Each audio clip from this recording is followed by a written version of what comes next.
Muitos olham essa igreja aqui porque, de uma maneira diferente. Lá não tem uma boa bateria, lá não tem um bom tecladista, lá não tem uma boa guitarra, mas tem o som de Deus e tem o Espírito Santo nesse lugar. Aleluia.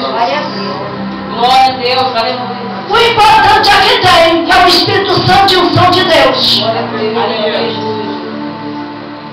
E quando eu cheguei em casa, que eu tocava a campainha, o som de violino começou a incomodar meus ouvidos, aquela música começou a me irritar. Eu acho que todos aqui conhecem o hino 469 da harpa. Quando a trombeta, nesse mundo eu surgir, o meu nome eu ouvirei Jesus chamar. Será que se eu voltasse nessa noite estaríamos prontos e preparados para ouvir o Senhor chamar o nome de cada um nessa noite?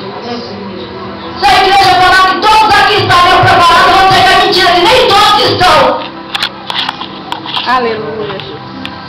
São poucos aqui nessa noite que podem ouvir o som surgir da trombeta.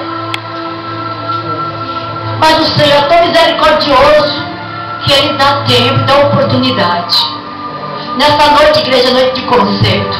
É noite de descer na presença do Senhor. Mas missionário não estou em pecado para descer. Descer na humilhação, irmão, é gostoso. Aleluia. Reconhecer diante de Deus que não somos nada, somos miseráveis, desgraçados, dependendo da misericórdia de Deus.